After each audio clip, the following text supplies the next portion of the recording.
Оğlu бүткүл аламдардын Роббиси Аллах субханала таалама чексиз мактоолор, пайгамбарыбыз Мухаммад саллаллаху алейхи вассаламга Аллах таала саламдарын айтабыз. Андан соң бир туугандар, сүйүктүү пайгамбарыбыз Мухаммад саллаллаху алейхи вассаламдын өмүр баянын окууну улантабыз. Демек өткөнкү сабагыбызда сиз менен биз пайгамбар саллаллаху алейхи вассаламдын сахабаларынын Мута согушуна жөнөткөндүгү жана Мута согушунун кандай абалда болгондугу жөнүндө токтолуп өттүк.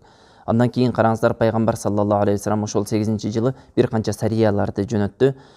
Ошол сарияларды жөнөтүп эң акыркысы Шабан айында жиберди. Ал Гатафан урууларына, Начдин Мухариб урусуна караштуу жерде мусулмандарга каршы кол чогултуп атканын пайгамбар саллаллаху алейхи укканда, ошол замат Абу Катаданы 15 жоокер менен ошол жака жөнөттү. Ошентип ал жерде мусулмандар ийгиликтүү кайтып келди. Андан кийин улуу ислам тарыхында чоң алтын сыя менен жазылып калган бир окуя болду. Ал кайсыл окуя десе, Мекке шаары ошол убакка чейин мушриктердин колунда эле, тактап айтканда Курайш элинин колунда эле. Пайгамбар саллаллаху алейхи вассалам ошол Мекке шаарыны фатх кылды. Фатх деген ачуу деген. Пайгамбар саллаллаху алейхи вассаламды бир убакта кууп чыккан. Пайгамбар саллаллаху алейхи вассаламды ошол шаарга батырбай, ошол шаардан кууп чыккан адамдардын колунан алып, Аллах субханала таала пайгамбар Мухаммад саллаллаху алейхи вассаламдын колуна өткөзүп берди. Бул Меккени фатх кылуу эң чоң жетишкендик, эң чоң мусулмандар үчүн ийгилик болуп калды. Караңыздар, пайгамбар саллаллаху алейхи вассаламдын ошол Меккени фатх кылгандыгы жөнүндө алымдар ушундай деп жазат: бул ислам тарыхындагы эң чоң жеңиш болду деп. Ушул жеңиш себептүү Аллах субханала таала мусулмандарга, пайгамбар саллаллаху алейхи вассаламга жана ислам динине ыззаттуулукту тартуулады дейт. Ошол күндөн баштап ислам дини жана момун мусулмандар азиз болду дейт. Азиз дегенде максат ыззаттуу болду, даңктуу болду дегенде. Андан кийин ошол жерде Аллах субханала таала Аль-Харам шаарын жана Аль-Харам мечитин мушриктердин колунан бошотту. Демек ошол убакка чейин караңыздар, мушриктер ээлеп, мушриктер бийлик кылып келген Мекке, ыйык болгон Мекке шаары демек пайгамбар саллаллаху алейхи вассаламдын колуна өттү. Ошондой эле бул жеңиштин бутагы 7 кабат асманга жетип, 7 кабат асмандын ээлери дагы бул кабарды уккандыгынан аябай болду, шаттанды. Ошентип бүт үммөт, ислам үммөтү болду, ушундай чоң бир ийгиликке жетти. Ошол эле учурда ошол Мекке фатх болгондон кийин ислам динине адамдар топтоо менен кире баштады. Себеби биз, эгерде эстесеңиздер, мурдагы сабактарыбыздын биринде ушундай деп айттык эле, Мекке бул ошол Араб жарым аралындагы ыйык шаар болгондуктан бардыгы Меккенин абалына карап жашайт эле. Бардык арабтар Меккенин абалына карап жашайт эле. Меккенин эли тутунган динди тутунат эле, Меккенин элине ыйык деп билет эле. Жана ошол күнү пайгамбар саллаллаху алейхи вассалам Меккени фатх кылгандан кийин билди, ислам дини, Мухаммад саллаллаху алейхи вассалам алып келген дин акыйкат дин экенин, жана ошол Меккенин мушриктеринен үстөн болдубу, демек ушул акыйкат дин экенин деп билди дагы, ынанып туруп ошол динге толугу менен жамаат болуп кире баштады. Эми ошол Меккенин ушундай фатх болушуна эмне себеп болду? Эгер десеңиздер, биз Худайбия келишиминде ушундай нерсени айтып өттүк эле. Худайбия келишиминде Мекке мушриктери менен мусулмандардын ортосунда келишим болгон. Ал жерде бир канча пункттар болгон. Ошол пункттун бирөөсүндө мусулмандарга кайсыл ууру келип кошула турган болсо, ал мусулмандардын иттифакчысы болот дагы, ага каршы Курайш согушпайт. Ошондой эле Курайшка ким барып кошула турган болсо, ал Курайштын иттифакчысы болот дагы, ал мусулмандар аларга каршы согушпайт деген ошондой пункт бар эле. Эми караңыздар, ошол пункттун негизинде мусулмандардын сабына, тактап айтканда, мусулмандарга Хуза урусу келип кошулду. Ошондой эле мушриктерге, Курайш элине Бану Бакр келип кошулду. Ошентип Бану Бакр, Хуза бул эзилтен бири-бири менен душмандык кылып согушуп келген эл эле. Жанагы жерде эгерде мусулмандарга кошулган адамга мушриктер кол сала турган болсо, же мусулмандарга кошулган иттифакчыларга кол салгандарга Курайш эли жардам бере турган болсо, автоматически ошол жерде жанагы келишимдин бузулгандыгын далалат кылат эле. Демек жанагы Бану Бакр эзелтен согушуп келген Хуза урусу жана Бану Бакр урусу болду? Ошол жерде тынчтыкта жакшынакай жашап өкүм сүрүп калды. Бирок тилекке каршы Бану Бакр ошол тынчтыктан, ошол Хуза эли жашап жаткан жакшынакай амандыкта жашап жатканын көрө албастан, ушул убакта пайдаланып мурдагы өчүбүздү алып алайлы деген максатта Хузага кол салды. Хузага кол салып барып, ошол жерде хузалыктардын бир канчасын өлтүрдү. Анан ушул согуш ырбап кетти. Бану Бакр кол салып чабуул жасагандан кийин Хуза уурусу дагы карап кол коюштуруп олтурган жок. Балким ошол жерде эмне Хуза уурусу дагы ошолорго колунан келишинче каршылык көрсөттү. Ошентип согуш ырбап кетип, кадимкидей чоң согушка айланды. Чоң согушка айланып, жанагы Бану Бакр уурусу Курайшка барып, Курайштан жардам сурап, Курайштан курал жарак ала баштады. Жана тымызын Курайш эли келип түндөлөрү Бану Бакрга кошулуп, ошол Хузага каршы согушуп турду. Эми бул ачыктан ачык жанагы пайгамбар Мухаммад саллаллаху алейхи ва саллям менен болгон келишимди эмне кылып эле уже бузган болуп эсептелет эле. Демек жанагы жерде караңыздар, Хуза уурусуна ушундай кол салгандыгын хузалыктар эмне кылды? Батын албай ошол жерден качып жөнөдү. Өздөрүнүн жерлеринен качып, жада калса харамдын территориясы бар, өзүнүн чегарасы бар, ошол чегарага чейин кирип келди. Ошол чегарага чейин кирип келип, ошол жерде эмне кылды? Башбаник табабыз деп харамга кирип келгенде, жанагы жерде эмне кылды? Бүгүн эч кандай арамдын ыйыктыгы жок, бүгүн силерди өлтүрөбүз деп Бану Бакр ошол жерде дагы кыргын кылды. Ошентип жанагы жерде эмне Хуза уурусу пайгамбар саллаллаху алейхи ва салламга Амр ибн Салим ал-Хузаи деген адамды жөнөттү. Тез арада Мухаммадка баргандагы ушундай болгондугун бардыгын төкпөй чачпай айтып берген. Ал инсан пайгамбар саллаллаху алейхи ва саллям мечитте олтурган учурда кирип барды дагы ушундай кылып жакшынакай ырсаптар менен өзүнүн башына түшкөн кайгыны эмне кылды? Ошол жердеги мусулмандарга жана пайгамбар саллаллаху алейхи ва салламга айтып берди. Жанагы жерде пайгамбар саллаллаху алейхи ва саллям ошол жерде олтурган сөзүн бүткөндөн кийин о Амир ибн Салим, сага жардам беребиз, албетте жардам беребиз, бул нерседен эч кабатыр болбогун деди дагы, асманда булут келетканын көрсөтүп туруп, бул Бану Каапка жардам алып келатат. Мындайча айтканда, силерге жардам алып келатат деди. Андан кийин ошо Амрдан кийин эле Будайл ибн Варака ал-Хузаи деген, бул ошол Хузаилердин башчыларынан бирөө болуп эсептелет. Ошол дагы пайгамбар саллаллаху алейхи ва салламга алдына келип калды. Келип калып, ошол болгон нерседин бардыгын төкпөй чачпай айтып берди. Биз силерге албетте жардам беребиз. Себеби пайгамбар саллаллаху алейхи ва саллям менен алардын ортосунда тынчтык келишим бар. Ошол эле учурда эмне кимдек мусулмандарга кол салса, Хуза жардам берет, Хузага кол салса, мусулмандар жардам берет деген дагы келишимде өздөрүндө пункт бар эле. Демек пайгамбар саллаллаху алейхи ва саллямдын мойнунда милдет аларга кол салгандыгы үчүн эмне жардам берүү керек эле. Ошол эле учурда пайгамбар саллаллаху алейхи ва саллям билет эле эмне мусулмандар менен Курайштын ортосундагы жанагы Худайбия келишиминин үзүлгөндүгүнө. Бул нерсенен Абу Суфиян кабардар болду. Албетте Абу Суфиян бул нерсени кылып, ошол Бану Бакрга жардам берип, өзүнүн аскерлерин жөнөтүп, курал менен жардам бергенден кийин, анан жанагы согуш кичине өзүнүн отун басып, кичине калыбына келип калгандан кийин Абу Суфиян ойлоно баштады. Эмнесин ойлонду? Бану Бакрга жардам бергендиги бул мусулмандар менен болгон келишимдин үзгөндүгүн эмнесини чындыгына жетти. Анан жанагы жерде тез арада атын токуп Мединеге карай журалды. Барып пайгамбар максаты пайгамбар саллаллаху алейхи ва саллям менен экинчи рет тынчтык келишимини эмне түзүп келүү эле. Себеби жанагы кылган амалы менен өзүнүн тынчтык келишимини, Худайбиядагы тынчтык келишимин бузгандыгын билет эле.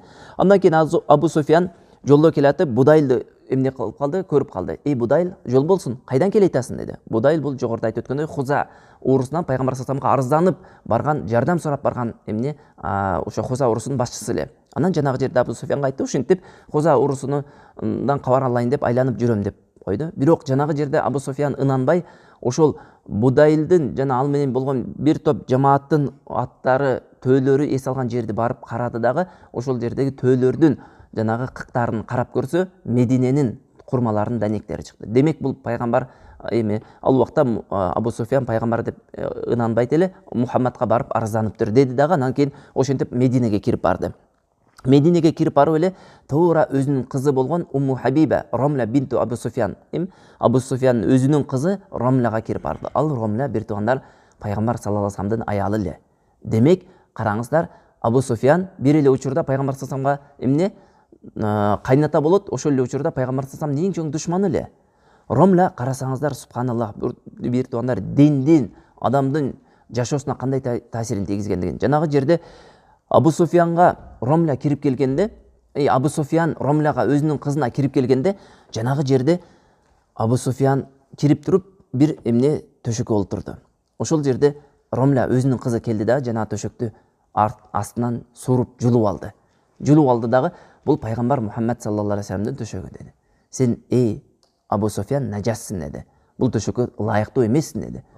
Өзүнүн атасын ошондой деді. Жанагы жерде караңыздар, жанагы атасы таң калып, сен Абу Суфияндын үйүнөн кеткенден кийин акыл эсиң эмне болуп кетиптир деп жанагы жерде кылган нерсесине таң калып, анан чыгып пайгамбар саллаллаху алейхи вассалам олтурган мечитке кирип барды. Пайгамбар саллаллаху алейхи вассалам өзүнүн сахабалары менен олтурган учурда Абу Суфиян кирип барып, Мухаммад, сен менен сүйлөшкөнү келдим деді. Мухаммад менен сүйлөшүп аракетini кылды, бирок пайгамбар саллаллаху алейхи вассаламдан эч кандай жооп болбоду. Ошентип жанагы Абу Суфиян чыкты дагы Абу Бакырды тапты. Абу Бакырга барып, мен менен Мухаммаддын ортосуна ортомчу болчу, мен менен Мухаммадды сүйлөстүрчү деп эмне кылды? Жанагыны ортомчу кылууга аракет кылды. Бирок Абу Бакыр айтты, жок деди. Анан Умар радиаллаху анхуга барды. Умар радиаллаху анху дагы кутту Абу Бакыр берген жоопту берди. Андан кийин Али радиаллаху анхунун үйүнө кирип барды. Али радиаллаху анхунун үйүнө кирип барып, ошол Мухаммаддын ортосын, мен менен Мухаммаддын ортосуна ортомчу болуп берчи деп суранды эле. Али ибн Аби Талиб да унанбай койду. Ошондо жанында пайгамбар саллаллаху алейхи вассаламдын кызы Фатима, Абу Алинин аялы жубайы Фатима энебиз олтурганда, Фатимадан суранды, Фатима, айнанайын, сен ортомчу болуп берчи, туугандык акыбыз менен сурайбыз деп. Себеби пайгамбар саллаллаху алейхи вассалам менен Абу Суфияндын туугандык мамилеси бар эле. Туугандык акы менен сурайм дегенде, Фатима энебиз айтты, жок деди. Пайгамбар саллаллаху алейхи вассалам бир чечимди кабыл алса, ага эч ким киреше албайт деди. Анан жанагы жерде иш Алиге сурана башлады. Не кылсам болот? Али деди. Али радиаллаху анху айтты, сизге бир насаатым бар деди, үйүңүзгө кайтып барыңыз дагы, Кинана урусунан эң урматтуу адамдарынан өзүңүзгө амандык сураңыз деди. Ал дегени эс алып жата бериңиз, эгер эртең Мухаммад басырып барса, ошо Кинана сизди өз башпанегине алган болсо, сизге тийбейт деди. Анан жанагы деп ошентип барган сапарынан эч кандай майнап чыкпаган Абу Суфиян өзүнүн Меккесине кайтып келди. Меккесине кайтып келип, ошол жерде Курайш эли баары күтүп алып, эмне болду деп ошол кабарды сураганда, албетте жанагы кабар суук кабар менен кайтып келди. Пайгамбар саллаллаху алейхи вассалам эч кандай келишим кылбаганы менен, анан ошол эле учурда пайгамбар саллаллаху алейхи вассаламдан эч кандай жооп болбогонун айтты. Ошондо Абу Суфиянга ошо мушрик эле айтты, эч кандай кабар алып келбепсиң деп.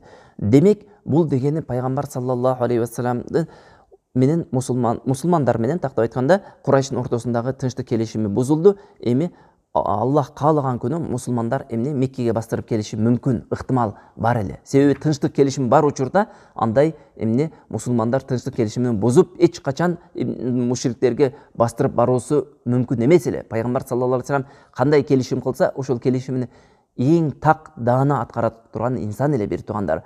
Пайгамбар саллаллаху алейхи вассалам караңыздар, мусулмандар ушундай күчү арбып, күчүнө күч кошулуп, мусулмандардын сабына сап кошулуп, ушундай кубат ашып турган учурда, бул албетте мусулмандарга жакшы эмне болду, ушундай себеп болду Меккеге кирип баруусуна.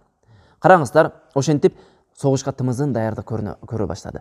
Караңыз, ошол Будайл келерден 3 күн мурда пайгамбар саллаллаху алейхи вассалам Айша энебизге менин согуштук кийимдеримди даярдап койчу деген буйрук болду эле. Айша энебиз ошол кийимдерин даярдап, ошол соотторуну, башына кийген шлем, калкандарын даярдап турган учурда Абу Бакыр, кызы атасы Абу Бакыр кирип калат да, кызым, эмне кылып атасың дейт. Анан пайгамбар саллаллаху алейхи вассаламдан ушундай буйрук болду, согушка кийимдерин даярдап койчу деп айтылды дегенде, чындыгында эч кандай согуш жок эле, эмне болду экен, эмне болуп кетти экен деп жанагы жерде Абу Бакыр ойлонуп калат.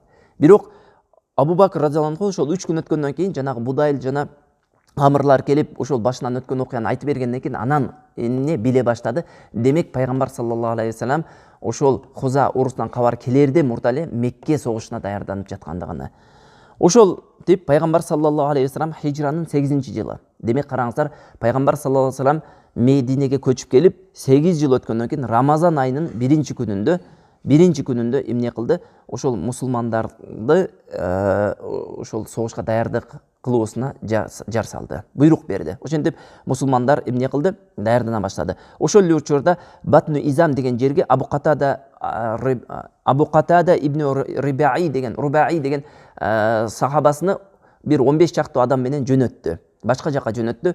Андан максат адамдарды чалгытуу болду. Кандай чалгытуу? Эгерде кокустан Меккенин ошондой тыңчылары жүргөн болсо, Мединенин айланасында. Алар билсин Мухаммад ошол жака барат экен деп ойлоп калуусу үчүн пайгамбар саллаллаху алейхи вассалам Абу Катаданы 15 аскер менен жөнөтүп жиберди дагы, анан өзү жар салды. Бардыгына жар салып, ошол жерде бул Меккеге даярдык экендигин айтты дагы, бирок ушул сыр эч кимге тарабастыгын буйрук кылды.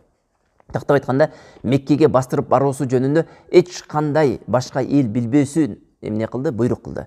Бирок бир окуя болду. Ал кандай окуя болду? Хатиб ибн Аби Балта деген сахабанын бир окуясы болду. Ал кандай окуя? Хатиб ибн Аби Балта бул пайгамбар саллаллаху алейхи вассалам менен биргеликте Меккеден Мединеге хижра кылган мухажир сахабалардан эле. Ошол эле учурда Хатиб ибн Балта Ухуд согушунда, Бадыр согушунда эң чоң эрдиктерди көрсөткөн сахаба болуп эсептелет. Анан караңыздар, ошол жерде Хатиб ибн Аби Балта өзгөчөлүгү, башка мухажир сахабалардан өзгөчөлүгү, Хатиб ибн Аби Балта Меккеге башка жактан келип отурукташып калган элдерден эле, Курайш элинен эмес эле. Ошол себептен Хатиб ибн Аби Балтанын үй бүлөсү Меккеде калып калгандагы өзү хижра кылып келе берген.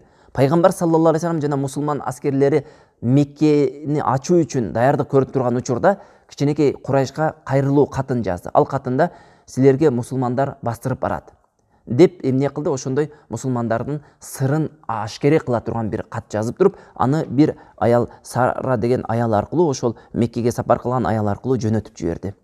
Бул жөнүндө Аллах субханаху ва таала өзүнүн Жибрил периштеси аркылуу пайгамбарыбыз Мухаммад саллаллаху алейхи вассаламга билдирди. Пайгамбарыбыз Мухаммад саллаллаху алейхи вассалам ошол замат Али ибн Аби Талиб, Зубайр ибн Ауам, Миqdad, анан кийин Абул Марсад деген сахабаны бириктер, ошол төртөөнү буйруду. Баргыла дагы ушундай Хох деген бактарактуу жерге барсаңар, ушундай аялды көрөсүңөр. Ошол аялда кат баратат. Ошол катты мага алып келгиле деп буйруду. Жанагы жерде пайгамбар саллаллаху алейхи вассаламдын буйругун дал өзүндөй кылып аткарып, жанагы Хох деген жерге акыйкатта барып, ошол аялды ошол жерде кууп жетип барды да, анан жанагы жерде аялдан жакшылык менен өтүндү. Сенде кат баратат, ошол катты биз алуубуз керек. Сөзсүз кайтарып бергин дегенде жанагы жерде аял киши, ошол аял айтты, жок, менде эч кандай кат жок деп, анан жанагы өзүнүн ошол алып бараткан нерселерин көрсөттү эле, анын ичинен акыйкатта катты таппады. Ошондо Али радиаллаху анху айтты, чындыгында пайгамбар саллаллаху алейхи вассалам эч качан жалган сүйлөбөйт деди. Пайгамбар саллаллаху алейхи вассалам айтты, демек сенде кат бар. Каалагын деди, азыр өзүң ошол катты жашырган жериңен чыгарып бересиң, болбосо сени биз аргасыздан чечиндирип болсо дагы ошол катты издегенге туура келет деди. Жанагы жерде аял киши коркуп кетти дагы, анан чачынын ичине түйүлүп жашынган катты туруп тургула деп жолгонун чечип, анан жанагы катты чыгарып берди. Ошентип пайгамбар саллаллаху алейхи вассалам кылды? Катты алдырды. Пайгамбар саллаллаху алейхи вассаламга жогорудагы аскерлер, пайгамбар саллаллаху алейхи вассаламдын сахабалары алып келип берди. Анан жанагы жерде Хатиб ибн Аби Балтаны чакырды. Хатиб ибн Аби Балтаны чакырып, анан жанагы жерде элдердин арасында, Хатиб, бул эмне кылганың деди. Хатиб ибн Аби Балта, караңыздар, бир туугандар, эгерде мондой көз караш менен караганда, бул бир чоң кылмыш иш кылган эле. Кандай кылмыш десе, мусулмандардын сырыны ачыкка чыгарып койду. Бул деген, бул ушундай согуш болуп аткан жерде чоң кылмыш катары эсептелет дагы. Мындай адамдын жазасы бир туугандар көп жерде ушундай өлүм менен аякташы мүмкүн. Пайгамбар саллаллаху алейхи вассалам бирок караңыздар, Хатиб ибн Аби Балтанын дагы жүйөсүн угууну каалады дагы, ошол жерде Хатиб деди, бул эмне кылганың деди. Ошол жерде Хатиб ибн Аби Балта айтты, Аллахтын элчиси деди, Аллахка касам ичип айтамын, менин Аллах Тааламдын дининен дагы, Аллахтан дагы, сизден дагы баш тартып кеткеним эмес бул. Жана сизди жаман көргөнүм дагы эмес деди. Мусулмандарга каршы эч нерсе ойлогон жокмун деди. Болгону деди, Аллахтын элчиси, менин ал жакта үй бүлөм калып калды эле. Ошол үй бүлөм, эгерде биз бастырып бара турган болсок, үй бүлөм короосуз калып кетип, ошол жерде мусулмандардын кылычынан өлүп кетпеси үчүн ошонун алдын алып, ошол үй бүлөмдү четтетип туруусу үчүн гана жазган катым эле деди. Демек, анын келтирген жүйөсү, караңыздар, өзүнүн жеке үй бүлөсүн ойлоду. Сиздин башка сахабаларыңыздын албетте үй бүлө тууган уруктары бар, башка мухажир сахабалардын тууган үй бүлөлөрү бар, алардын башпанекке ала турган адамдар бар. Менин чындыгында үй бүлөмдү башпанекке ала турган эч ким жок болгондуктан ушул катты жазганга аргасыз болдум деди. Бирок бир туугандар, караңыздар, ар бир адам жүйө келтириши мүмкүн. Бирок ошол жүйө шар'ый жүйө болуп эсептелеби, эсептелбейби, ал өзүнчө бир маселе. Түшүнүктүбү? Демек жанагы жерде Хатиб ибн Аби Балтанын актанган сөзү эмне чындыгында мусулмандарга эч бир жамандык каалаган жок. Бирок негизинен караганда бул мусулмандардын эмнесини сырын ашкере кылдыбы? Демек мусулмандардын сырын ашкере кылуу бул өзүнүн жеке кызыкчылыгынан жогору турат бир туугандар. Түшүнүктүбү? Демек бул нерсе албетте жазага татыктуу эле. Ошондо Умар ибн Хаттаб радыйаллаху анху эй Аллахтын элчиси деди, мага уруксат бериңиз, Хатибдин башыны дарбыздай тоголото чабайын, чындыгында бул мунафык болуптур деди. Анан ошол жерде пайгамбар саллаллаху алейхи вассалам эй Умар деди, өзүңдү бас деди. Бул инсан Бадырда катышкан. Аллах субханаху ва таала Бадырда катышкан сахабаларды эми каалаганыңарды кылгыла, чындыгында биз силердин күнөөңөрдү кечирдик деген аят жүргөн деди. Ошентип эмне кылды? Хатиб ибн Аби Балтаны Бадырда катышкандыгы үчүн Аллах субханаху ва таала аны күнөөлөрүнү мурунку жана кийинки күнөөлөрүн кечиргендиги үчүн Хатиб ибн Балтаны кечирип койду. Түшүнүктүбү? Эми караңыздар бир туугандар, эми мусулмандардын арасында ушундай амал боло турган болсо, анын өкүмү эмне дегенде алымдар ортосунда талаш бар. Бир тайпалар ушундай деп айткан, ал ошол аскер башчынын ушундай чечимине каралат. Аскер башчы өлтүрүү ошол үчүн пайдалуу болсо өлтүрөт, же болбосо аны кандайдыр бир жаза менен жазалайт деп эмне айтышкан. Кандай болбосун, мындай кылмыш бул мусулмандардын эмнесини сырын ачып, же болбосо мусулмандардын сырларыны капырларга, диндин душмандарына ошондой кылып берип коюу, бул эмне кечирилгис күнөө болуп эсептелет бир туугандар. Чоң кечирилгис күнөө дегенде максат, ошол аскер башчы эгер кааласа, ошол адамга өлүм жазасын чыгарышы мүмкүн. Түшүнүктүбү? Андан кийин кандай окуя болду? Анан пайгамбар саллаллаху алейхи вассалам Рамазандын 8-жылы, демек хижранын 8-жылы Рамазандын 10-күнү 10.000 аскерди курап Меккеге бет алды. Субханаллах. Ушул күнгө чейин ислам үммөтү пайгамбар саллаллаху алейхи вассаламдын аскери 10.000ге жеткен эмес эле. Демек мынал жылы мусулмандар 10.000 болуп туруп эмне болду? Бет алды. Каяка? Меккеге бет алды. Демек Меккеге бет алып, Мадинага Абу Рухм аль-Гайфарини халиф кылып таштады. Биз билебиз, пайгамбар саллаллаху алейхи вассаламдын адаты, эгер өзүн бир казатка чыга турган болсо, Мединеге сөзсүз бирөөнү орун басар кылып, халиф кылып таштап кетет эле. Бул сапар Абу Рухм аль-Гайфарини таштады. Андан кийин пайгамбар саллаллаху алейхи вассалам Жухфа деген жерге жеткенде, Аббас ибн Абдул Мутталибтин үй бүлөсү менен каяка? Ошол Мединеге хижра кылып келетканын көрүп калды. Ошол жерде жолуктуруп, ушунчалык катуу кубанды. Биз билебиз, Аббас мурда эле исламды кабыл алган, бирок хижран эмне кыла эле келе. Эгерде билсеңиздер, Аббас радыйаллаху анху Ахзаб согушунда эле эмне Ахзаб эмес, Ухуд согушунда эле исламды кабыл алгандыгы жөнүндө айтканбыз. Анда мурда эле кабыл алган. Бирок тагдыр ушундай жазылган экен, ошол 8-жылы пайгамбар саллаллаху алейхи вассалам Меккеге бет алган жылы эмне хижра кылган эле. Пайгамбар саллаллаху алейхи вассалам жолуктуруп калып, ошол жерден пайгамбар саллаллаху алейхи вассаламга кошулуп, мусулмандардын аскери менен Меккеге карай бет алды. Ошентип жолдо келатып Абу Суфьян ибн Харисти жолуктуруп калды. Жана өзүнүн абжесинин баласы Абдуллах ибн Абу Умайяга да жолугуп калды. Абу Суфьян ибн Харис бул башка инсан, бир туугандар. Абу Суфьян аль-Харб бул башка инсан. Түшүнүктүбү? Жогоруда келген Абу Суфьян жанагы тынчтык келишимини түзөлү деп, эгерде эстесеңиздер, Хандак согушунда 10.000 аскер курап келген Абу Суфьян бул Абу Суфьян ибн Харб. Түшүнүктүбү? Аялы Хинд бинт Утба. Ал эми бул Абу Суфьян ибн Харис. Экөө тең диндин ушунчалык чектен ашкан душман эле. Айрыкча мына Абу Суфьян ибн Харис ушунчалык катуу пайгамбар саллаллаху алейхи вассаламга зыян берген адамдардын бирөөсү эле. Ушунчалык катуу зыян берген эле. Пайгамбар саллаллаху алейхи вассалам жада калса ошол келгенде көрмөксөн болуп эмне ал менен да учурашпай койду. Анан ошол жерде жанагы Абу Суфьян Али ибн Аби Талибке барганда, Али ибн Аби Талиб жашынакай бир кеңеш берди. Пайгамбар саллаллаху алейхи вассалам чындыгында Аллахтын аяты менен пайгамбар саллаллаху алдына барсаңыз эч качан андан баш тартпайт деп, Юсуфтун акелери Юсуфка кайрылып келген аятты окуп барыңыз, сизди кечирет деди. Ошентип биз билебиз, "Қалу таллахи лақад асаракаллаху алейна ва ин кунна лахатиин" деген аятты окуп барганда, Аллахка ант, Аллах сени бизден абзел жогору кылды, биз ката кылуучулардан болуп калдык деп барганда, ошондо "Қала ла татриба алейкум аль-яум", яғфируллаху лакум ва хуа архамур рахимин. Бүгін сілерді айыптамай жоқ деді. Сілерді Аллахтың өзі кешірсін. Ал райым қылушы зат деп ошол аятты оқыды. Демек пайғамбар саллаллаху алейхи ошентип анан эмне кылды? Абу Суфиян ибн Харисти кечирди. Ошол жерде Абу Суфиян аль-Харис өзү шаир болгон, жакшынакай ыр саптарын токуйт эле. Ошол жерде эң сонун ыр саптарыны эмне кылды? Токуп ырдады. Ошондо Абу Суфияндын көдөнүнө таптап пайгамбар саллаллаху алейхи вассалам: "Оба, сен мени айдаган элең, чындыгында Меккеден айдап чыктың эле." Ошол Меккеден айдап чыккандардын бирөөсү дагы ушул Абу Суфиян эле. Ошондой деп койду. Андан кийин пайгамбар саллаллаху алейхи вассалам ал инсанды бейиши болосун деп сүйүнчүлөп, кийин ал эмне кылды? Эң сонун сахабалардан бири болду. Караңыздар, Абу Суфиян ошол өлөөргө жакын ушундай деп айткан экен: "Чындыгында мен" дейт экен, "мага көп ыйлай бербегиле. Ошо өлүм төшөгүндө жатканда мага көп ыйлай бербегиле. Мен исламды кабыл алгандан кийин Аллахка касам ичип айтамын, эч качан жаман иш кылбадым" деп айткан экен. Эч качан жаман иш эмес, жаман сөз сүйлөбөдүм деп айткан экен. Көрдүңүздөрбү? Пайгамбар саллаллаху алейхи вассаламга келип ошентип баяат берип динди кабыл алгандан кийин эч качан эмне кылган эмес экен? Ушундай жаман сөз, мурдагы жаман ыплас амалдарын эч качан кылган эмес экен.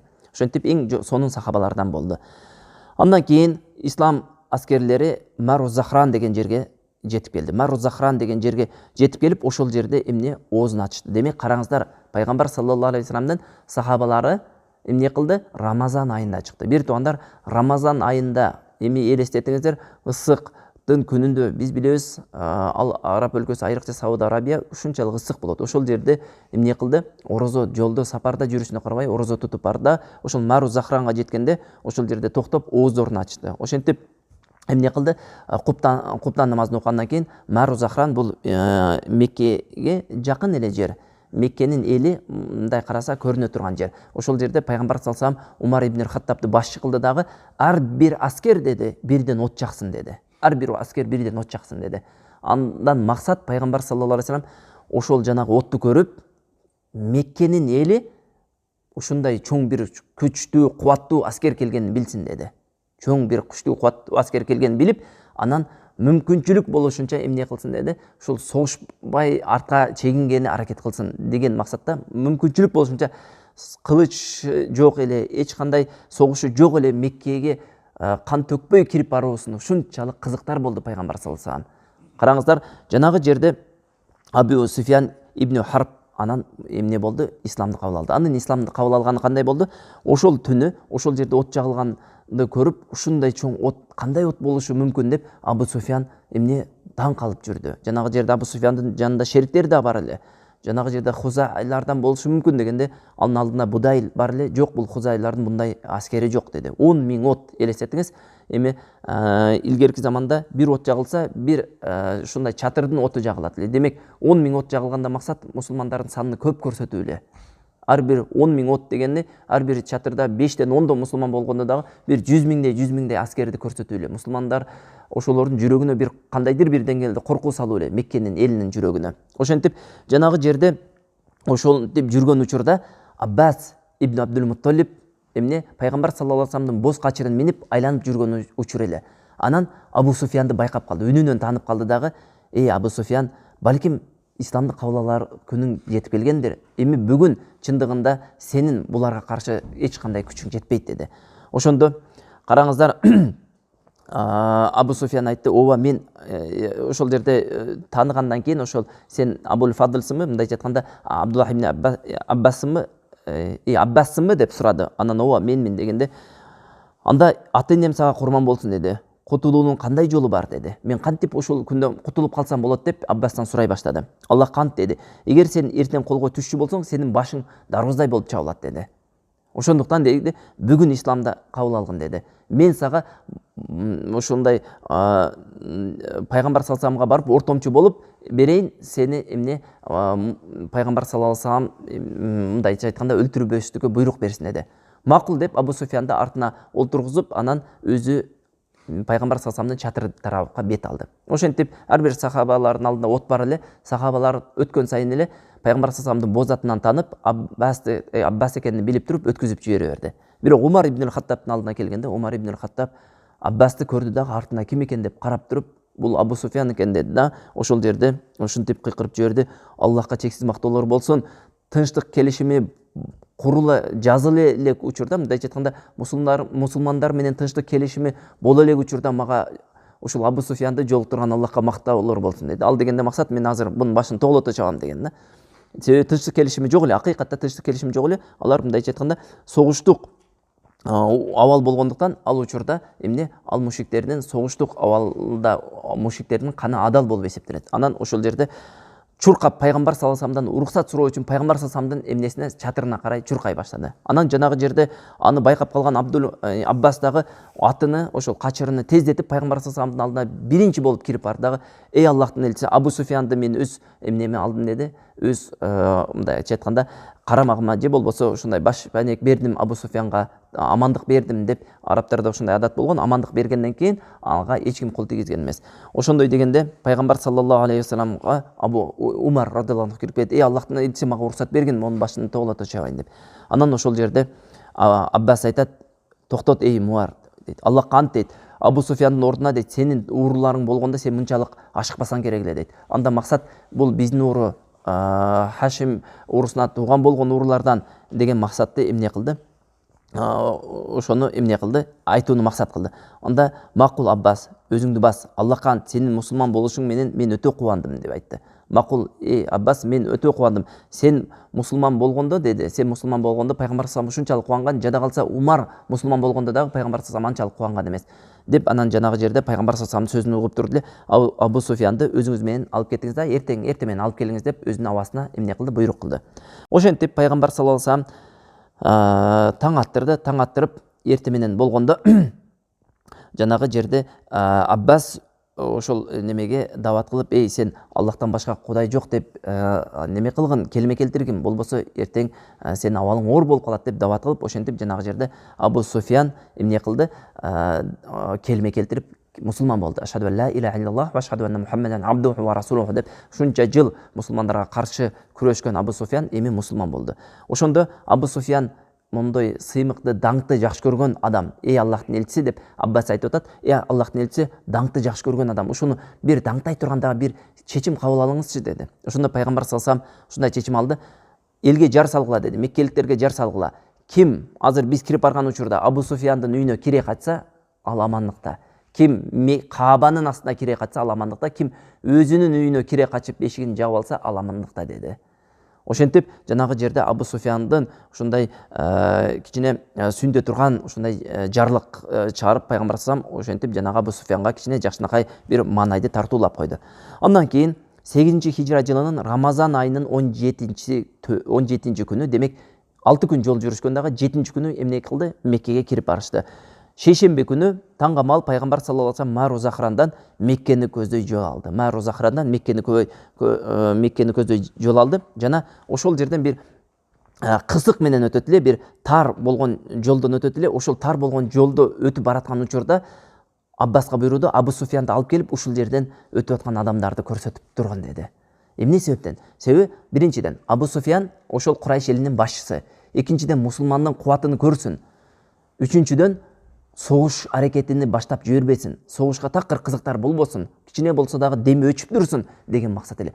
Булардын бардыгынын кылуунусунун максаты эмне эле деген болсо, бир туугандар, пайгамбар саллаллаху алейхи вассалам ушул чечимдерди кабыл алгандыгы, ушул нерсесини Абу Суфьянга көрсөткөндүгү жана башка кылган амалдарынын эң негизги максаты кансыз Меккени фатх кылуу эле. Эч кандай кан төгүлбөстөн Меккени фатх кылуу, согуш болбостон ошол Меккеге кирип барууну каалайт эле. Биз билебиз, бир туугандар, ислам дини тынчтыктын дини. Ислам дини дайым тынчтыктын тарапкери болгон. Бирок бир туугандар, эгерде учур ошол нерсени талап, согушту талап кыла турган болсо, исламдар коркоктук менен жерини бошотуп берген, же болбосо коркоктук менен качып кеткен эл эместигини көрсөтүш үчүн пайгамбар саллаллаху алейхи вассалам учурунда жана пайгамбар саллаллаху алейхи вассаламдан кийинки хулафай рашидиндер, андан кийинки Аббаси умавийлер дагы эмне кылган? Өздөрүнүн эмне күч кубатын көрсөтүп койгон капырларга. Бул жерде дагы пайгамбар саллаллаху алейхи вассалам ошол Мекке Аллах таалам арам кылган жерде согушууну, ал эле эмес, согуш эмес, кан төгүү эле эмес, жада калса дарагыны сындырууну арам кылган жерде кан төгүлбөөсүнө ушунчалык кызыктар болуп турду. Ошон үчүн бүт мүмкүнчүлүктөрдү жасады. Анан жанагы жерде ошол кызыктан өтүп баратканда ушундай аскерлер тизилип эмне, биздин тил менен айтканда парад сыяктуу кылып өтүп баратты. Ошондо өтүп баратканда Абу Суфьян ар бир өткөн адамдарды Аббастан сурап турат эле. Булар кимдер? Булар Сулайм урусы. Десе, Абу Суфиян барбир текебер адам да. Исламга жаңы эле келди, иманы алсыз инсан. Текебер болгондон мен ишим не бул Сулайм урусу? Эмне болуптур булар? Дегендей айтып коет эле. Дагы сурайт эле. Булар кимдер? Бул Музайна урусу. Эмне болуптур Музайна урусу болсо? Бул мындай айтканда Курайштын алдында эч нерсе эмес го деген учурда. Анан бир учурда ушундай аскерлер келат. Баштарында шлемдер, көздөрүнөн башка бүт жагы жабык, соот кийимдер кийген, ушунчалык каардуу, көргөндө адамдын жүрөгү түшө турган деңгээлде ушунчалык баатыр адамдар келет. Ушундай собунун сап болуп тизилип келет. Булар кимдер деди? Булар мухажирлер жана ансарлар деди. Мухажирлер ошол Мухаммад саллаллаху алейхи вассалам менен динини сактап калыш үчүн бир учурда пайгамбар саллаллаху алейхи вассалам Меккеден көчүп кеткен адамдар эле. Алсыз болуп көчүп кетти. Аллах субханаху ва таала ыззаттуулук менен Меккеге киргизип атат. Караңыздар, алсыз болуп бир учурда жерге тамак таппай, кээ-бирлери ушул кеткенге жада калса унаа таппай жөө кеткендер дагы болгон эле. Эми кирип келатканын карасаңыз, ушундай ыззат менен кирип келет. Такбирлерди айтып, Аллах тааламды улуктап, кече эле ал жерде намаз окуштан коркот эле ошол мухажирлер. Намаз окуштан коркуп, ар бири өзүнүн үйүндө окуйт эле. Денини жар салып, адамдарга өзүнүн исламды кабыл алгандыгын көрсөтүп турган мухажирлерге Аллах субханаху ва таала кичине сабыр кылгандыгынан аягында эмне ушул 8 жылдан кийин ушундай ыззаттуулукту берди. Эми ыззаттуулук менен курал-жарак менен ушундай сонун болгон абалда Аллах тааламды улуулап эмне Меккеге кирип келе баштады. Ошондо жанагы жерде Абу Суфияндын жүрөгү эмне оозуна, кекиртегине келип калып, анан буларды бүгүн эч кандай жеңе турган мүмкүнчүлүк жок, эч кандай күч жок деди да, чуркап эмне үйүнө ошол Меккеге кирип барды. Меккеге кирип барып эле биринчи кыйкыргы: "Эй адамдар, Абу Суфияндын үйүнө кириңиздер, аман болосуздар" деди. "Эй адамдар, Каабага кириңиздер, аман болосуздар. Эй адамдар, үйүңүздөргө кирип эшиңиздерди жаап алсаңыздар, аман болосуздар. Бүгүн буларга каршы күч жок" дегенде, ошол жерде Хинд бинту Утба өзүнүн аялы чуркап келип Абу Суфияндын муруттарын жулгулап, сакалдарынан силкип, жанагы бул акыл эси кетип калыптыр, булардын ушул келеткан душмандардын жарчысы болуп калыптыр деп жанагы жерде оозун жапканга аракет кылат эле. Бирок ошого карабастан эмне Абу Суфиян айтат эле: "Эй, Каабага кириңиздер, Каабада кирсеңиздер сиздерге эч ким тийбейт, өлүмдөн кутулуп каласыздар. Үйүңүзгө кириңиздер" деп ушундай эмне жарлар салып турат эле. Андан кийин пайгамбар саллаллаху алейхи вассалам эмне кылды? Ошол жанагы Меккеге кирип ошол кысктан өткөндөн кийин ошол жерде немелерди бөлө баштады, аскерлерин бөлө баштады. Караңыздар, анда муну уккан Усман менен Абдурахман ибн Ауф пайгамбар саллаллаху алейхи вассаламга: "О Расулуллах" деди. Ошол жерде бир окуя болду, жанагы кысктан өтүп баратканда. Кысктан өтүп баратканда кандай окуя болду десе, жанагы жерде Саад ибн Убадага пайгамбар салам ансарлардын желегин берди. Ансарлар жанагы жерде эмне кылды? Ансарлар өтүп бараткан учурда Абу Суфиянды Саад көрдү дагы ушундай деп Абу Суфиянга эмне кайрылды. "Эй Абу Суфиян" деди, "бүгүн кыргын боло турган күн" деди. "Бүгүн Курайш эли жер менен жексен боло турган күн. Бүгүн ушундай харамдын территориясында, харамдын чегарасында кан төгүлө турган күн" деди. Анан жанагы жерде Абдурахман ибн Ауф анан Усман пайгамбар саллаллаху алейхи айтып келгенде чындыгында эмне ошол немени Саатты алгыла бул кыргын кылып жүрбесин деди дагы. Анан пайгамбар саллаллаху алейхи Саатты чакырып туруп, Сааттан немени алды дагы, аскер башчылыкты алды дагы, Саатты анын ордуна баласына желекти берип, баласына коюп койду. Андан себеби жанагы жерде Саат ушундай немеси эмоциясы күчөп турган учурда ошол Меккенин ичинде кыргын кылып жүрбесин деген максатта кылды. Андан кийин ошентип жанагы жерде пайгамбар саллаллаху алейхи вассалам кирип келатканын көргөндөн кийин жанагы Меккенин жаштары, кээ бир көпчүлүк эмес, азчылык жаштар эмне кылды? Ошолордун арасында Икрима ибн Аби Жахил бар эле, Абу Жахилдин уулу, Саффан ибн Умайя бар эле, Умайянын уулу. Ошолор эмне кылды? Бир канча тентек балдар менен ошол курал-жарактарын алып туруп, биз буларга каршы турабыз деп эмне ошол Меккенин жолун бууганга, Каабага кирип келаткан жолду бууганга аракет кылды. Бирок албетте мусулмандарда күч көп болгондон булар бул нерсени эмне мусулмандар үчүн эч кандай кыйынчылык жараткан жок, аларды жолдон алып коюуга. Ошол учурда бир окуя болду. Кандай окуя десе, Химас ибн Кайс деген киши бар эле. Ал киши Абу Суфиян акыл эсинен кетип калыптыр деди дагы. "Мен өзүмдүн эмне ошол Каабаны коргоймун" деп, өзүмдүн ата бабамдын дини үчүн согушам деп үйүнө кирди дагы. "Эй биздин тил менен айтканда катын аскерлик кийимдерди бергин деди. Анан жанагы жерде аял айтты, кой бул чоң күч келет атат, сен эч нерсе кыла албайсың дегенде кичине туруптур, азыр мен сага ушул келеткан адамдарды кызматчы кылып алып келип берем деди. Ал дегени азыр колго туткунга түшүрөм дагы, сага уже эми кул бойдон алып келем деди. Анан ошол жерде өзүнчө жакшынакай бир шерлерди, өзүнүн түшүнүгүндө жакшынакай шерлерди токуп анан чыгып кетти. Ошентип пайгамбар саллаллаху алейхи вассалам Зутуа деген жерге жеткенде Халид ибн Валидти оң канатка өзүнүн аскерлери менен, ал аскерлер Аслам, Сулайм, Гайфар, Музайна, Жухайна деген урлар менен эмне кылды? Оң канатка бөлдү дагы, силер оң канаттан кирип Сафада көрүшөбүз деди. Сафа тоосуна көрүшөбүз деди. Ошол эле учурда Зубайр ибн Аввамга Зубайр ибн Аввамды башчы кылып шайлады дагы, ага бир топ аскерлерди берип, сол канаттан киресиңер деди. Анан силер ошол барып туруп, ошол жерде Меккеге анын жогору жагындагы Када деген жерде туруп тургула, ошол жерде жолугабыз деди.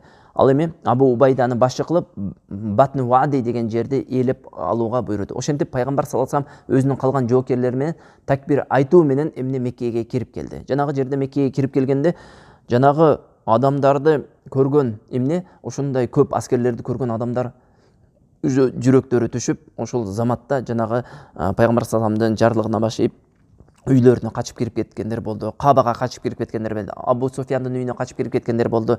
Бирок ошол эле учурда жанагы мусулмандарга каршылык көргөзүү үчүн жанагы тентек жаш балдар сыяктуу адамдар чыгып эмне кылды, согушууну каалады эле.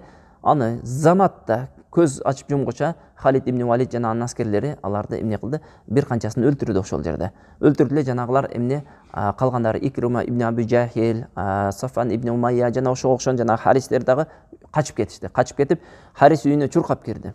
Анан жанагы жерде аялы айтат, сен азыр эле ушундай мага кызматчы алып келем дебедиң беле? Эмне болду сага? Токто, сен сүйлөбөй турган, сен эмне мени шылдыңдабай турган. Азыр сен мен эмес, Икрима дагы качып кетти, бир эле мен эмес, башкалар дагы качып кетти деп жанагы жерде эмне аялынан ошондой шермендечилик сөздү угат. Андан кийин пайгамбар саллаллаху алейхи вассалам ошол жерге кирип келет. Кирип келип пайгамбар саллаллаху алейхи вассалам Хаджарул Асвадка туура төөсүнөн түшпөй туруп Хаджарул Асвадка келет. Хаджарул Асвад бул бейиштен түшкөн таш. Билебиз, Кабанын бурчунда ошондой жабыштырылган бейиштен түшкөн таш. Ошол ташка келди дагы пайгамбар саллаллаху алейхи вассалам ошол ташты өөп туруп, анан төөсүнө түшпөй туруп, төөсү менен таваф кылды. 7 жолу таваф кылды. Пайгамбар саллаллаху алейхи вассалам бул сапар умра максатында келбеген үчүн башка жөрөлгөлөрдү аткарган жок. Болгону таваф эле кылды. Анан ошол жерде, ошол Кабанын айланасында, караңыздар, Кабанын айланасында Курайш элинин сыйынган 360 буту бар эле. Бул буттар Амр ибн Лухайдин убагынан бери ошол Кабада орноп турган буттар эле. Пайгамбар саллаллаху алейхи вассалам важаал хак ва захакал батил. Акыйкат келди, батыл кетет. Чындыгында батыл бул кетүүчү нерседир деген аятты окуп, жанагыларды эмне кыла берди? Ушундай таягы менен, асасы менен тийгизгенде жанагы өзүнөн өзү эле Аллахтын мужжасы менен эмне кумга айланып кетти. Ошол жанагы сыйынып жаткан буттары эмне кумга айлана баштады. Ошентип жанагы жерде ошол тавафын бүтүп, ошол немелерди, сырттагы буттарды талкалагандан кийин пайгамбар саллаллаху алейхи вассалам Усман ибн Талханы чакырды. Усман ибн Талха бул ошол Кабанын эшигинин ачкычына ээ болгон адам эле. Кабанын ачкычы ошол Усман ибн Талханын колунда эле. Жанагы жерде Усман ибн Талха эмне кылды? Кирип Усман ибн Талха пайгамбар саллаллаху алейхи келип ачкычты берди. Пайгамбар саллаллаху алейхи вассалам ошол эмне ачкычты ачкандан кийин Кабанын ичине кирип калды. Кабанын ичи бир туугандар 6 устундан турат эле. 6 устун ошондой тирөөч болуп үстүндөгү жапкычыны жаап турат эле. Пайгамбар саллаллаху алейхи ошол жерде Ибрахим алейхиссалам менен Исмаил алейхиссаламдын төлгө салып аткан сүрөтүнү көрдү. Жана айтты, чындыгында пайгамбар саллаллаху алейхи вассалам чындыгында Ибрахим жана Исмаил мындай төлгө эч качан салган эмес деди. Себеби биз билебиз, ширк бул бардык үммөткө арам кылынган амал эле. Төлгө салуу бир ширктин бир түрлөрү болуп эсептелет. Демек, пайгамбар саллаллаху алейхи вассаламдын дини арам кылгандай эле Ибрахим алейхиссалам деле бул төлгө салууну эмне кылган? Арам деп келген. Демек, пайгамбар Ибрахим алейхиссалам жана анын уулу Исмаил алейхиссалам төлгө салуусу мүмкүн эмес эле эч качан. Өзү таухидке чакырып атса, Аллах тааламдын жалгыздуулугуна, жалгыз Аллага сыйынууга чакырып жаткан болсо, кантип төлгө салышы мүмкүн? Бул жалган сүрөт деп пайгамбар саллаллаху алейхи вассалам ошол жерде эмне мушриктерди Аллах коркулсун, Аллахка ант, бул эки пайгамбар эч качан төлгө салган эмес деди. Ошентип жанагы жерде ошол сүрөттөрдү бар нерселерди эмне кылды, тазалады. Ошол эле учурда башка жанагы буттар бар эле, буттарды эмне кылды, сындырып, ошол жердеги ичиндеги Каабанын ичиндеги буттарды дагы жок кылды. Андан кийин эмне болду? Андан кийин пайгамбар саллаллаху алейхи вассалам Каабанын ичинде намаз окуду. Каабанын ичинде намаз окуду. Демек караңыздар, Каабанын ичи бүгүнкү күнгө чейин ошондой алт устундан турган бир квадратын анык айта албайбыз го, бирок бир кичинекей кирсе бир 10 адам бата турган жер болуп эсептелет. Каабанын ичине киргенде төрт жагың кыбла деген сөз ошол жерде болот бир туугандар. Каабанын ичинде каалаган тарапты карап туруп намаз окусаңыз болот. Бирок Каабанын сыртына жүргөндө Каабаны карап гана намаз окуганга буйрулганбыз биз ислам үммөтү. Пайгамбар саллаллаху алейхи вассалам демек ошол Каабага киргенден кийин, ошол буттарды жок кылып тазалагандан кийин, буттарды тазалагандан кийин эмне кылды? Сол жагына 2 устунду калтырып, оң жагына 1 устунду калтырып, артына 3 устунду калтырып, эмне ошол жерде намаз окуду. Намаз окуп бүткөндөн кийин Байтуллахтын ичинде айланганча такбир жана тавхид келмелерин жаңырта айтып, Аллаху акбар, ва лиллахил хамд, ла иляха иллаллах деген сыяктуу ушундай сөздөрдү айтып, жанагы жерде эмне кылды? Ошол жердеги бар нерселерди эмне талкалап жок кылды.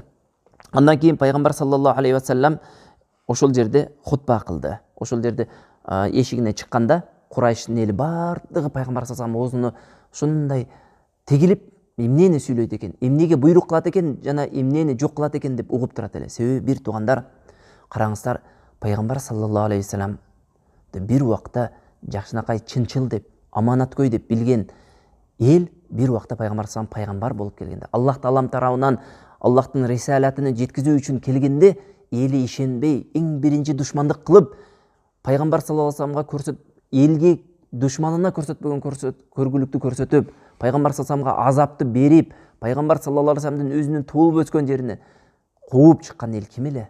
Курайш эл эле. Булар эмнени күтүп турду? Эми пайгамбар саллаллаху алейхи вассалам өч алат. Пайгамбар саллаллаху алейхи вассалам эми ушундай кыйынчылыкты биз пайгамбар саллаллаху алейхи вассаламга тартууладык. Эми бул зат бизди эмне кылат? Сөзсүз жөн койбойт деп пайгамбар саллаллаху алейхи вассаламдын оозуну тыңшап угуп турат эле. Эмне деп сүйлөйт деп. Пайгамбар саллаллаху алейхи вассалам өзүнүн эмне хутбасыны тавхид келмеси менен ла иляха иллаллах Мухаммадар расулуллах, ашхаду ан ла иляха иллаллах, ашхаду анна Мухаммадан абдуху ва расулуху деген сөзү менен баштап, Аллахтан башка тыйынууга татыктуу кудай жок, илах жок, ал жалгыз, анын шериги да жок. Ал убадасын эмне кылды? Аткарды. Пендесине нусрат, жардам берди. Жана исламга каршы топторду өзү гана жеңди. Мени жакшылап угуп алгыла деп анан эмне кылды? Ошол жердеги адамдарга кайрылды. Ушул сааттан баштап жахилият, караңгылык доорундагы өч алуулар, мал карактоолор, мындайча айтканда каракчылык кылуулар, кан төгүүлөр менин бутум астында көмүлдү деди. Болду. Мурдагы амал, ошол караңгылык доорунда кылып турган амалдардын бардыгы бүгүнкү күндөн баштап эмне болду деди? Жоюлду, жок болду деди. Бир гана Байтуллахка кызматчылык эрежеси менен эмне ажыларды сугаруу гана калды деди. Ошол силер кылып жүргөн, мушриктерге кайрылып айтып атат да, силер кылып жүргөн амалдардан бардыгы эми жок болду деди. Мурдагы ошондой өзүңөр жашап аткан системаңардын бардыгы, ошол караңгылык доорунда жашап аткан системаңардын бардыгы менин бутум астында көмүлдү. Эми ошол амалыңардан бир гана ошол Каабага кызмат кылуу жана ажыга келгендерди сугаруу, ажыга келгендерди тойгузуу гана калды деди. Андан башка бардык амалдарды эмне пайгамбар саллаллаху алейхи вассалам жокко чыгарды. Анан ким эгерде бирөөнү атайлап өлтүргөн болсо, же болбосо атайлап сыяктуу өлтүргөн болсо, анын куну жүзтөө деди. Ошол жерде жүзтөө менен элеп, анан пайгамбар саллаллаху алейхи вассалам мына аятты окуду. Я юханнас, эй адамдар, инна халакнакум мин закари ва унса, биз сиздерди эркек жана ургачы кылып жараттык. Ва жаалнакум шуубан, жана сиздерди ар түрдүү улут кылып койдук. Ар түрдүү эл кылып койдук. Ва кабаила, жана уруу кылып бөлүп койдук. Максаты литаарафу. Эмне? Литаарафу, сиздер бири-бириңер менен таанышышыңар үчүн. Демек, Аллах субхана ва таалам бизди уруу кылып бөлгөндүгү, ар түрдүү улут кылып жараткандыгы, бир улуттун үстүнөн үстөмдүк кылуу үчүн эмес экен бир туугандар. Бир улуттун үстүнөн фазилети бар экендиги үчүн эмес экен, балким таанышып, билип, эмне ушундай катташуубуз үчүн, бири-бирибиз менен ушундай достук мамиледе болуубуз үчүн Аллах субхана ва таалам бизди ушундай ар түрдүү уруу жана ар түрдүү улут кылып жаратып койгон экен. Инна акрамакум индаллахи аткакум, сиздердин араңыздарда Аллахка эң жакыныңар, Аллах тааламдын алдында эң урматтууңар кимдер? Арабтар. Дедиби?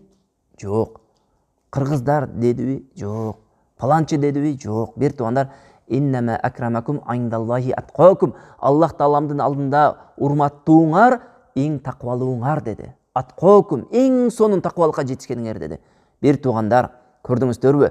Араб болобу, кыргыз болобу, өзбек болобу, тажик болобу, башка улут ээси болобу, ким болбосун таквалык деген сыпатка жеткен болсо, Аллах Тааламдын алдында эң урматтуу сыйлуу болот. Эми араб болсун, арабтан дагы пайгамбар саллаллаху алейхи вассаламдын уурусунун Курайшынан болсун, пайгамбар саллаллаху алейхи вассаламдын урпагынан болсун бир туугандар. Бирок эгерде таквалык сыпат жок болсо, Аллах Таалам алдында эч кандай кадыр баркы жок. Бир туугандар, уурлук менен сыймыктануу, өзүнүн уурусу менен сыймыктануу, өзүнүн улуту менен сыймыктануу, өзүнүн улутуну башка улуттан жогору коюу, бул караңгылык доорундагы амалдардан. Пайгамбар саллаллаху алейхи вассалам ал амалды эмне ошол күндө көмүп койгон. Болду, ал нерсе эмне болбош керек? Эч качан жаңыланбаш керек. Ал нерсе эч качан мусулманга ыззаттуулукту, мусулманга жакшылыкты тартуулабай турган амал. Алда болсо өзүнүн улуту менен сыймыктаныш. Тилекке каршы бир туугандар, пайгамбар саллаллаху алейхи вассаламдын доорунда ушул аятка амал кылынгандыктан, ушул аятты терең жакшы түшүнгөндүктөн андай улутчулга бөлүү, улуту менен сыймыктануу деген нерсе жок эле. Бирок арадан кылымдар өттү, жылдар өттү, айлар өттү. Бул аятка, ушул сыяктуу башка аяттарга амал кылбай турган үммөттөрдүн саны көбөйдү. Ошондой сан көбөйгөндө булардын, мусулмандардын ушул алсыз жеринен пайдаланып, капырлар мусулмандардын ортосуна сен алсың, сен булсың, сен тигисиң, сен паланчысың, сен пустанчысың деп бөлүп, жарып, бүгүнкү күндө мусулман үммөтү канчалаган тайпага, канчалаган өлкөгө бөлүнүп жаткан ушундай нерсеге жетип келдик. Бир туугандар, чын-чынын карасаңыз, баардыгыбыздын башыбызды бириктирген нерсе бир эле нерсе. Алда болсо ла иляха иллаллах келмеси. Сиздин агыңыз болобу, караңыз болобу, узунуңуз болобу, кыскаңыз болобу, күчтүүңүз болобу, алсызыңыз болобу, байыңыз болобу, кедейиңиз болобу, биздин бир туугандар Аллах Тааламдын алдында урматыбыз таквалыгыбыз менен өлчөнөт. Эч качан жогоруда айткан сыпаттар менен өлчөнбөйт бир туугандар. Ошондуктан капкара мейиздей болгон адам болсо дагы бир туугандар, Аллах Тааламдын алдында таквалыгы бар болсо, ал Аллах Таалам алдында урматтуу сыйлуу. Арабтын эң күчтүүсү болсо дагы, Курайштын эң күчтүү, пайгамбар саллаллаху алейхи вассаламдын урпагынан болсо дагы, таквалык болбосо, ал адамдын Аллах Таалам алдында эч кандай кадыры баркы жок бир туугандар. Ошентип пайгамбар саллаллаху алейхи вассалам ушул аятты эмне кылды? Окуду. Андан кийин пайгамбар саллаллаху алейхи вассалам эмне деди? Азыр силерге кандай мамиле кылуумду күтөсүздөр дедилер. Курайш элине кайрылып. Кандай мамиле кылуумду күтөсүздөр? Себеби жогоруда айтып өткөндөр, мушриктер ар кимиси ар түрдүү пикирде эле. Кээ бирлери жогоруда өч алат деп ойлосо, кээ бирлери балким кечирип жибереттир, бул кечирим пайгамбары деп үмүт кылат эле. Ошондо пайгамбар саллаллаху алейхи вассаламга айтчы, сенден жакшылыкты гана үмүт кылабыз. Албетте жакшылыкты үмүт кылат. Андан башка сөздү айта турган болсо, эмне башы чабылып кетиши мүмкүн. Пайгамбар саллаллаху алейхи вассаламдан сенден жакшылыкты гана үмүт кылабыз. Анткени сен улук бурадарыбызсың, жана улук бурадарыбыздын перзентисиң. Мындай айтканда, өзүбүздөн чыккан эмне улук адамдын баласысың, жана өзүбүздөн чыккан улук перзентибизсиң деп айтып атат. Караңыздар, субханаллах, бул мушриктерди субханаллах бир учурда ошол улук перзент экенин, улук перзенттин баласы экенин эске албады эле. Пайгамбар саллаллаху алейхи вассаламды кууп чыгып атканда эске албады эле. Эми алардын иши пайгамбар саллаллаху алейхи вассаламга түшүп турганда, эми пайгамбар саллаллаху алейхи вассаламга айтып аткан сөзүн караңыз. Бирок акыйкатта пайгамбар саллаллаху алейхи вассалам чындыгында кечиримдүү зат эле. Бир туугандар, караңыздар, пайгамбар саллаллаху алейхи вассалам эмне деди? Мен силерге Юсуф өзүнүн агаларына айткан сөздү айтамын. Бүгүн силерге айып тагылбайт. Баргыла, силер азатсыңар деди. Пайгамбар саллаллаху алейхи вассалам кечирип койду. Бир туугандар, мынау сыпат пайгамбар саллаллаху алейхи вассаламдын сыпаты, жана Аллах Таалам жакшы көргөн инсандардын сыпаты. Кечирип коюу бул бир туугандар сөз айтууда, мисалы, же болбосо сөз катары, же хадис катары окуп, же болбосо айтып коюу жеңил нерсе, бирок амалга келгенде өтө кыйын нерсе, туурабы? Эми караңыздар, пайгамбар саллаллаху алейхи вассалам өзүнө каршы кылыч көтөргөндөрдү кечирип койду. Сиз менен биз башыбызга чертип койгон адамды кечире албай жүрөбүз. Кылымдар десек адашып калабыз го, бирок жылдар бою бир тууганыбызды кечире албай жүрөбүз. Себеби бир тууганыбыз бир учурда биздин эмне кылып койгон, аялыбызга бир жакшы эмес сөз айтып койгон. Же болбосо дагы бир биздин нафсибизге жакпай турган бир сөз айтып койгон. Ошол себептен кечире албай, бир тууганыбызды кечире албай жүрөбүз. Башка адамды айтпай эле коелу. Башка адам кичине тилдеп койсо, же болбосо сиздин нафсиңизге жакпай турган сөздү айтып койсо, болду, ошол бойдон кек сактаганбыз, ошол кегибиз бүгүнкү күнгө чейин жылдар бою могул жерде сакталып жүрөт. Бир туугандар, пайгамбар саллаллаху алейхи вассаламдын кечиримдүүлүк сыпаты, караңыздар, ошондой өзүнө кылыч көтөрүп, өзүнүн жеринен, туулган жеринен пайгамбар саллаллаху алейхи вассалам бир нерсе кылып, аларга жамандык кылса дагы, кууп чыкса, мындай кек сактап алса болот эле. Бирок пайгамбар саллаллаху алейхи вассалам эч кандай жамандык кылбастан, жакшылык кылса дагы кууп чыккандан кийин караңыздар, орундуу эле пайгамбар саллаллаху алейхи вассалам кек сактаганы. Бирок пайгамбар саллаллаху алейхи вассаламда андай сыпат жок эле. Пайгамбар саллаллаху алейхи вассалам кечиримдүү эле. Аллах таалам жакшы көргөн сыпат пайгамбар саллаллаху алейхи вассаламда табылат эле. Пайгамбар саллаллаху алейхи вассалам эмне кылды? Ошол жерде баарын кечирип койду. Субханалла. Ушундай сонун эмне сыпат. Анан пайгамбар саллаллаху алейхи вассалам Каабаны ачкычыны кимге кайтарды? Каабанын ачкычыны өзүнүн ээсине кайтарды. Усманга кайтарып берди дагы. Бүгүндөн баштап ушул ачкыч сенде болсун. Ушул ачкыч себептүү сага келген таза пакиза ырысты эмне пайдалангын деп берди. Анан Билал радhiyallahu анхуга буйруду. Билал радhiyallahu анху жанагы жерде туруп, караңыздар, азан айтты. Билал, ким ал Билал? Билал радhiyallahu анху кече Меккенин мушриктери, арабтар, Курайштар ушундай шылдыңдап, мойнуна итке байлаган кишенди салып, ошол кишен менен жаш балдарына жетелетип, үстүнө ташты бастырып койгон Курайш элинин ушундай эч кандай адам эсептебеген адамын Аллах Тааланын даражасын көтөрүп койгон экен. Каабанын үстүнө чыгып туруп, мушриктерден бийик болуп туруп, башка арабтардан дагы бийик болуп туруп эмне кылды? Азан айтты. Аллах Тааламды улуулады. Биринчи болуп ошол күнү азан жаңырды Меккеде. Субханаллах. Кандай бактылуулук, кандай шарапаттуулуу амал, бир туугандар. Ошол шарапаттуу амалды Билал радhiyallahu анхуга насип кылганын караңыз. Болбосо Билал кече ким эле? Кече арзуаган бир динарга, же болбосо арзуаган бир дирхамга сатылып колдон колго өтүп жүргөн бир кул эле, капкара болгондо дагы. Бирок Аллах Таалам бир туугандар, бир инсанга ыззаттуулукту насип кылса, ал инсандын ыззаттуулугун эч ким тартып ала албайт экен. Билал радhiyallahu анху динине бекем болгондуктан, бир убакта ушундай чоң сыноолордон өткөндүктөн Аллах субханаху ва таалам ыззаттуулукту тартуулады. Бүгүн ошол учурдагы мушриктердин көбүнө тааныбайбыз. Акчалуу, мансаптуу мушриктерди тааныбайбыз. Бирок Билал десе ислам үммөтүнүн бардыгы тааныйт. Жана Билал деген атты жакшы көрүп, менин балам дагы Билалдай азанчы болсун деген максатта канчалаган адамдар Билал деген адам атын коюп жүрөт. Туурабы? Мисалы бүгүнкү күндө көрбөйбүз ошол убактагы шарапаттуу болгон Абу Жахил сыяктуу адамдардын атын коюп, менин балам Абу Жахилдей шарапаттуу болсун деп Абу Жахил койгонду, же Абу Лахаб койгонду көрбөйбүз. Бирок Билал деп койгонду көрөбүз. Ал да болсо Аллах субханаху ва таалам каалаган инсанды юиззу ман яша, каалаганын ыззаттуу кылат, каалаганын коркулат. Аллах ыззаттуу кылган пендесини коркулуучу жок, коркулган пендесини ыззаттуу кылуучу жок, бир туугандар. Демек, ошентип Билал радhiyallahu анху эмне кылды? Азан айтты. Анан пайгамбар саллаллаху алейхи вассалам ошол жерде 8 рекет намаз окуду.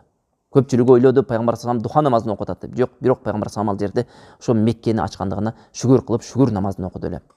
Ошентип жанагы жерде пайгамбар саллаллаху алейхи вассалам аша чапкан, өтө ислам үммөтүнө зыян келтирген 9 адамды өлтүрүүгө буйруду. 9 адамды өлтүрүүгө буйруду.